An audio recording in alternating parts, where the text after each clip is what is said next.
కాబోయే ఎమ్మెల్యే మక్బుల్ బాషా గారికి, మాజీ ఎమ్మెల్యే అత్తర్ జాన్ బాషా గారికి,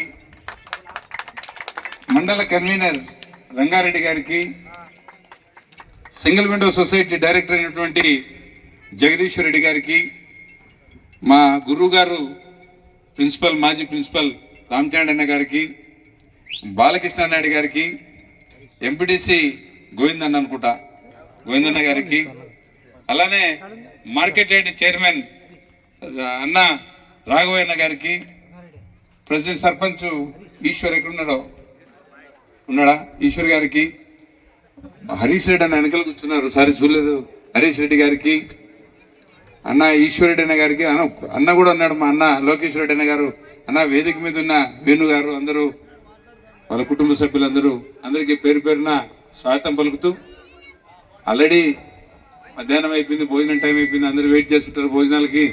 2 నిమిషాల్లో క్లోజ్ చేస్తాం సోదరులరా. మైక్ రాలేదా? ఎందుబ్బా మాకు ఇంత బాగా వినపడుతుంది స్పీకర్ ఇక్కడికి? అదేనా అక్కడికి వినపడలేదా? ఖచ్చితంగా సోదరా నీళ్ళు వస్తాయి, కాకపోతే పైన నీళ్లు లేవు కదా, పైన నీళ్ళు లేవు, వర్షాలు లేవు, డ్యామ్లో నీళ్ళు లేవు. ఒక్క నిమిషం నానా నిమిషం. నెక్స్ట్ వానలు వచ్చిన తర్వాత ఆ పైన డ్యామ్లు నిండిన తర్వాత ఖచ్చితంగా మన కాలువలో నీళ్ళు తీసుకొచ్చే కార్యక్రమం మొట్టమొదటి కార్యక్రమం. ఎందుకంటే మనం వ్యవసాయం మీద ఆధారపడిన వ్యక్తులం కదా, ఖచ్చితంగా మన నీళ్ళు తీసుకొచ్చే కార్యక్రమం చేస్తాం కాలువలకి. సోదరులారా, రేపు మే 13వ తేదీన జరగబోయే ధర్మ యుద్ధానికి మనం అందరం ప్రిపేర్ అవుతా ఉన్నాం. ఎన్నికల్లో వచ్చాయి, 13వ తేదీ పోలింగ్ జరుగుతుంది. పోలింగ్ పోయే ముందు ఒక మారు ఆలోచించండి. మీరు మార్గదర్శకులు, మీ కుటుంబ సభ్యులకు చెప్పాల్సిన వాళ్ళు పెద్దవాళ్ళు. ఎవరికి ఓటేయాలా, ఆ ఓటేసడానికి ఎందుకు ఓటేయాలా, రాబోయే 5 ఏళ్లలో ఏ ప్రభుత్వం రావాలా, గత ప్రభుత్వం మేలు చేసిందా కీడు చేసిందా అని ఒక మారు ఆలోచించుకొని రాబోయే ప్రభుత్వాన్ని ఎన్నుకునే అవకాశం మీకే ఉంది. కాబట్టి ఆ సదావకాశం ఓటు అన్న సూపర్ పవర్ మీ చేతిలో ఉంది. కాబట్టి మన రాష్ట్రాన్ని, మన బతుకుల్ని తీర్చిదిద్దుకోవాల్సిన వ్యక్తులు మనమే. కాబట్టి రాబోయే 5 ఏళ్లకు ఎవరు మనకు నాయకుడిగా ఉండాలా, ఏ ప్రభుత్వం కావాలని ఆలోచించుకునే వెసులుబాటు మీకు ఉంది. కాబట్టి ఒక్క మారు ఆలోచించి రేపు రాబోయే ఎన్నికల్లో ఓటేమని మిమ్మల్ని కోరుకుంటా ఉన్నా. 14 ఏళ్ళు చంద్రబాబు నాయుడు పాలించాడు, 5 ఏళ్ళు చంద్రబాబు నాయుడు పాలించారు.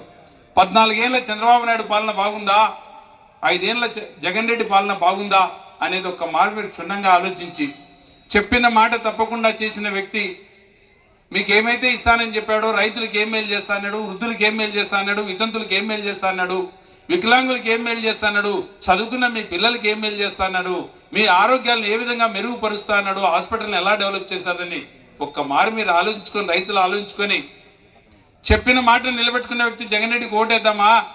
గతంలో మేనిఫెస్టో అని చెప్పి ఏ మాట నిలబెట్టుకోకుండా మోసం చేసిన వ్యక్తికి ఓటేద్దాం అనేది ఒక మారు ఆలోచించండి సోదరులారా. 5 ఏళ్ల స్వల్పకాలిక రాజ్యం, 5 ఏళ్లలో 2 ఏళ్ళు కరోనాతో పోయింది, కేవలం 3 ఏళ్ళు మాత్రమే మనకు నిలబడింది.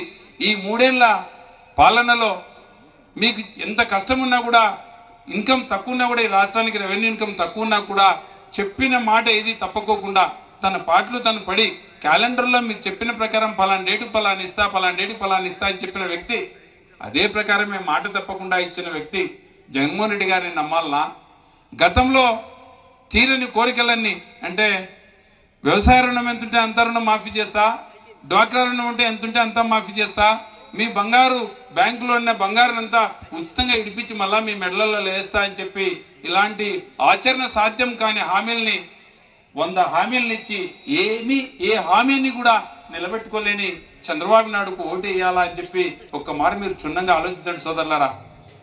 గెలవలేనని తెలిసిన తర్వాత, జగన్మోహన్ రెడ్డి గారు ఇంత మంచి కార్యక్రమాలు చేస్తున్న తర్వాత రోజుకో మాట, పూటకో మాట గలీజ్ మాటలు మాట్లాడుకుంటా, ఏమీ దొరికినప్పుడు స్టార్టింగ్ డేస్లో లాస్ట్ గవర్నమెంట్ స్కూళ్ళల్లో ఇంగ్లీష్ మీడియం గురించి కూడా కామెంట్ చేసిన వ్యక్తి.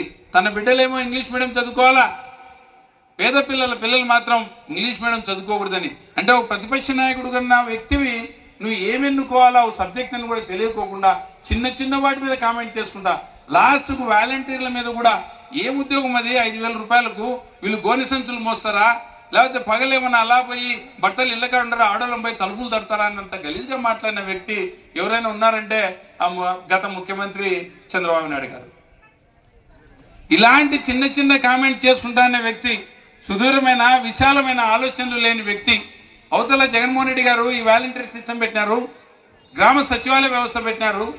ఈ వ్యవస్థ పనికిరాని వ్యవస్థను కూసిన నువ్వు ఈ రోజున ఈ వాలంటరీ వ్యవస్థను, ఈ గ్రామ సచివాలయ వ్యవస్థను ఎప్పుడు రద్దు చేయను, ఈ వాలంటీర్లకు నువ్వు 5,000 ఇస్తున్నావు, నేను 10,000 సాలరీలు ఇస్తాను, ఈ వ్యవస్థను ఇలానే కొనసాగిస్తున్నా అంటే నువ్వు గతంలో చేసిన కామెంట్స్ రాంగు. జగన్మోహన్ రెడ్డి పెట్టిన ఈ వ్యవస్థ చాలా మంచి వ్యవస్థని మీరు తమరు ఓపెన్గా ఒప్పుకున్నట్టే కదా, ఇంకో విధంగా కాదు కదా.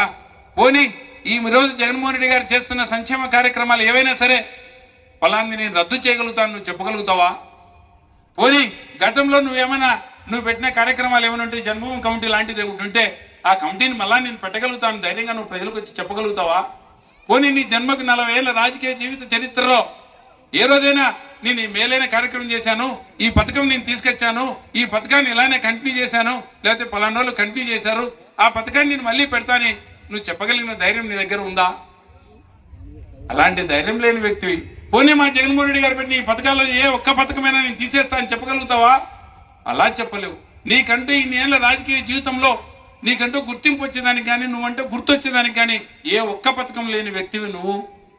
మా జగన్మోహన్ రెడ్డి గారు చేసిన పథకాలు ఏ పథకమైనా సరే, ఇప్పుడు పల్లెలకు వెళ్ళాను, పల్లెలకు వెళ్ళినప్పుడు డైరెక్ట్గా అడుగుతున్నారు, ఒక కుగ్రామానికి వెళ్ళా, గతంలో నేను కూడా కామెంట్ చేసే దాని మీద మా జగన్మోహన్ రెడ్డి గారు తప్పు చేస్తున్నారేమో అని ఫ్రెండ్లీగా, నేను బహిరంగ సభలో కాదు కానీ ఫ్రెండ్స్తో మాట్లాడేటప్పుడు ఈ బియ్యం బండ్లు అవసరమా అని అనుకునేవాడిని నేను.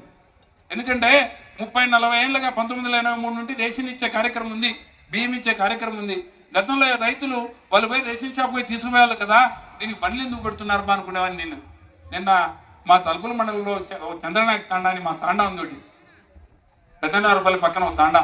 ఆ తాండాకు పోయినప్పుడు ఫస్ట్ కంప్లైంట్ ఇచ్చింది ప్రజలు, నానా బియ్యం బండి రావడంలే, పగులంతా మేము పల్లెలకు వెళ్తాం, పనులకు వెళ్తాం, సాయంత్రం మళ్ళా మేము బియ్యం కోసం అంత దూరం నడిచిపోవాలా, ఆ బియ్యం భుజం మీద పెట్టుకుని మేము తీసుకొచ్చుకోవాలి, ఎంత కష్టంగా ఉంది, మాకు బియ్యం బండి రాలేదని చెప్పినప్పుడు అప్పుడు తెలిసింది దాని విలువ నాకు.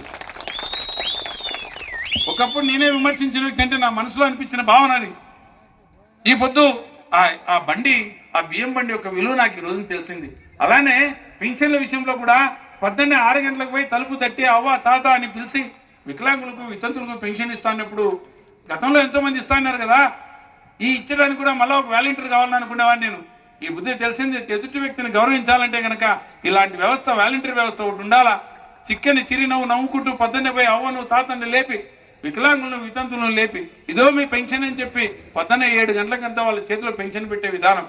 ప్రభుత్వాలంటే దాన ధర్మాలు చేస్తాయి, చిన్న చూపు చూస్తాయి, అలాంటి లేదు ఇక్కడ. ప్రభుత్వము ప్రజలకు ఏం చెందాలో దాన్ని సగౌరవంగా మీ ఇంటి దగ్గర తీసుకొచ్చి మీది ఈ సొమ్ము మీకు చెందాల్సిందే, ఏ ఒక్కరికి మీరు గులాములు చేయాల్సిన, ఏ ఒక్కరికి సలాములు చేయాల్సిన అవసరం లే, మీ గౌరవాన్ని కాపాడే బాధ్యత నాదని చెప్పి ఆ బాధ్యతను ఎరిగి మీ గౌరవాన్ని నిలబెట్టే వ్యక్తి ఎవరైనా ఉన్నారంటే అది జగన్మోహన్ రెడ్డి గారే. ఏ రూపంలో అంటావా?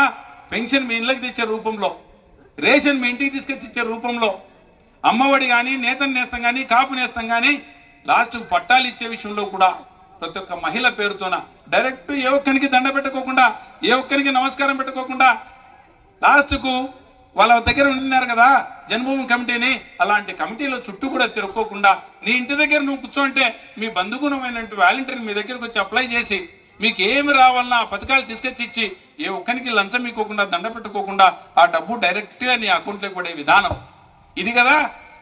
పేద ప్రజలు గౌరవించే విధానం ఇది కదా.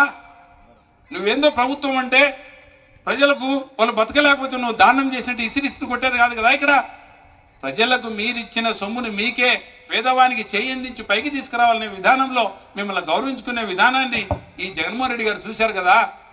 ప్రజల్ని ఎలా గౌరవించాలా, వాళ్ళకి ఏం అవసరాలు ఉన్నాయి, ఆ అవసరాల్ని ఏ ఒక్కరికి దండ పెట్టుకోకుండా, నమస్కారం పెట్టుకోకుండా మీ ఇంటి దగ్గర ఉండి మళ్ళీ మీరు మండల హెడ్ క్వార్టర్స్కో, తాలూకా హెడ్ క్వార్టర్స్కో, డిస్టిక్ హెడ్ క్వార్టర్స్కో పోకుండా ఆ పాలనని మీ పాదాల దగ్గరికి తీసుకొచ్చి గ్రామ సచివాలయ వ్యవస్థను ఒకటి పెట్టి మీ అవసరాలను బుద్ధెరిగి ఈ అవసరాలను తీర్చే విధానమే కదా ప్రభుత్వం చేస్తున్నది.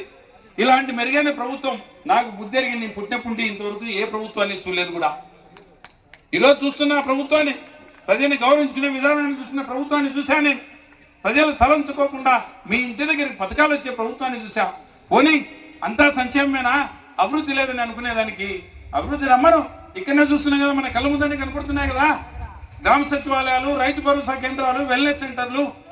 రాబోయే రోజుల్లో మన బిడ్డలు అన్న సుదూర ప్రాంతాల్లో ఉద్యోగాలు చేసుకుంటుంటే వర్క్ ఫ్రమ్ హోమ్ చేసేటట్టుగా అంటే కనుక డిజిటల్ లైబ్రరీలు కూడా మన ఊర్లో పెట్టే విధానం వచ్చింది కదా. గతంలో ఎప్పుడైనా ఇట్లా బ్లాక్ టాప్ రోడ్స్ చూసామా, మనం నల్లని తార్ రోడ్లు చూసామా? కుగ్రామాలకు కూడా రోడ్లు వచ్చాయి కదా. మరి అభివృద్ధి ఎక్కడ కావాలి నీకు? పోనీ ఇంకా ముందుకు పోదాం పదండి. 970 కిలోమీటర్ల సదూర మనకు సముద్ర తీరం ఉంటే, ఆ సముద్ర తీరం నుండి ఓ 10 ఫిషింగ్ హార్బర్స్, ఓ ఫిష్ ల్యాండర్స్, హార్బర్లు, ఇవన్నీ ఎవరు డెవలప్ చేశారు? రండి, ఓ మరి ఇండస్ట్రియల్ కారిడార్లోకి రండి. ఎన్ని ఇండస్ట్రీస్ వచ్చాయో ఈ ఆంధ్రప్రదేశ్లో చూద్దాం. సోదరులారా, గుర్తించండి, సంక్షేమం ఒకటే కాదు, మీకు ఇస్తున్న దాన ధర్మాలు అనుకుంటున్నారా మీరు? ఈ రాష్ట్రాన్ని ముందుకు నడిపించే వ్యక్తి. నాకు తెలిసి పర్ క్యాపిటల్ ఇన్కమ్ అక్కడ ఢిల్లీనో చండీగఢ్ అక్కడ ధనిక ప్రాంతం ఉన్న ఏరియాలో మాత్రమే పర్ క్యాపిటల్ ఇన్కమ్ ప్రయాణం ఒక్కొక్క వ్యక్తికి సంవత్సరానికి 4 లక్షల రూపాయలు, 4,07,000 రూపాయలు ఇన్కమ్ వస్తోంది. గతంలో మనం ఎక్కడో వెనకలబడినాం. ఈ వద్దు ఈ దేశంలో 5వ స్థానానికి ఎగబ్రాకినాం. రేపు 5 ఏళ్ళు ఇదే జగన్మోహన్ రెడ్డి గారు కనుక ఈ రాష్ట్ర ముఖ్యమంత్రిగా కొనసాగితే కనుక ఈ దేశంలో అత్యున్నతమైన స్థానంలో మనం పర్ క్యాపిటల్ ఇన్కమ్ ఈ దేశంలో నెంబర్ 1 పొజిషన్ చేరుతామనే నమ్మకం మా నాయకుడి మీద నాకుంది. ఆ జగన్మోహన్ రెడ్డికి రెవెన్యూని, ఇన్కమ్ని ఎలా డెవలప్ చేయాలో తెలుసు. పేదలకు, ఇబ్బంది పడిన పేదలకు చేయి పట్టుకుని ఎలా నడిపించాలనో కూడా తెలుసు. ఈడు కదా కుటుంబ పెద్ద అంటే, అతను కదా రాజు అంటే. అలాంటి రాజును పోగొట్టుకొని చాలా అసహ్యంగా ప్రజలకు చెప్పిన మాటలు అన్నట్టును, మేనిఫెస్టోలు అన్నట్టును తీర్చలేక మోసాలు చేసిన వ్యక్తిని ఎన్నుకోవాల్సిన గత్యం ఉన్న మనకు పట్టిందా? ఇలాంటి మంచి రాజును పోగొట్టుకొని, ఇలాంటి పాలించే వ్యక్తిని పోగొట్టుకొని అలాంటి మోసగాన్ని తెచ్చుకోవాల్సిన అవసరం మనకుందా? అంటే భావి తరాలకు మనం ఏం సంకేతం ఇస్తాం? మంచికి ఓటేద్దామిద్దామా, చెడుకు ఓటేద్దామని ఇద్దామా? మంచి చేసిన జగన్మోహన్ రెడ్డిని పోట్టుకొని చెడు చేసిన చంద్రబాబు నాయుడిని తెచ్చుకుంటే రేపొద్దున మన పిల్లలు కూడా అదే కదా, సేవ చేసేవానికి ఓట్లు వేయకూడదా, మోసగానికి ఓట్లు వేయమని చెప్పినట్టే కదా మనము. అలాంటి వ్యక్తిని నీ మోసాలని ఇన్నాళ్ళు గమనించలేకపోయినాం. మోసం అనేది ఒక పరంపరగా కొనసాగేది గతంలో. ఇప్పుడు అలా కాదు. ఒక రాజు ఒక రాష్ట్రాన్ని ఎలా వెళ్తాడో చూపించాడు జగన్మోహన్ రెడ్డి గారు. అలాంటి రాజును చూసాము 5 ఏళ్ళు. ఒక 5 ఏళ్లలో ఇంత డెవలప్ చేసిన తర్వాత నెక్స్ట్ 5 ఏళ్ళు 15 ఏళ్ళు ఈ రాష్ట్రంలో ఉంటే మనని ప్రపంచ పటంలో వెలుగెత్తి చూపిస్తాడు. ఇది రాష్ట్రం, ఇలా డెవలప్ చేయాలి ఈ రాష్ట్రాన్ని. అలాంటి విజన్ ఉన్న నాయకుడిని పోగొట్టుకొని మోసాలు చేసేవానికి ఓటేయాలని మనకుందా ఎక్కడైనా? భవిష్యత్తును ఆలోచించండి సోదరులారా. విద్యార్థులు ఉన్నారు చాలా మంది, మీ బిడ్డలు చదువుకుంటున్నారు, మీ బిడ్డలను అడగండి. గతంలో పెద్దవాళ్ళు మనం చెప్పేవాళ్ళం పిల్లలకి పలానా పార్టీకి ఓటేయరా అని. ఇప్పుడు అలా లేదు.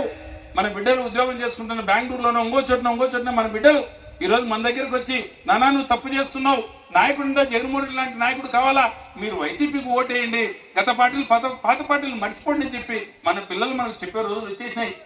మన పిల్లలు తెలివైన వాళ్ళు, చదువుకున్న వాళ్ళు దూర ప్రాంతాలు పోయి ప్రపంచాన్ని చూసిన వాళ్ళు చూస్తున్నారు పైనుండి.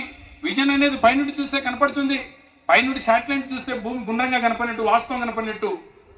సదూర ప్రాంతం నుండి మన రాష్ట్రం గురించి ఆలోచించిన వ్యక్తులకు తెలుస్తుంది ఈ రాష్ట్రంలో ఎంత అభివృద్ధి జరుగుతుంది, పేద ప్రజలకు ఎంత మేలు జరుగుతుంది అనేది గమనిస్తే ఈ రాష్ట్రంలో జరిగినంత మేలు, ఈ రాష్ట్రంలో పేదవానికి చేయూతనిచ్చినంత మేలు ఎక్కడా జరగలేదు సోదరులారా, గుర్తుపెట్టుకోండి.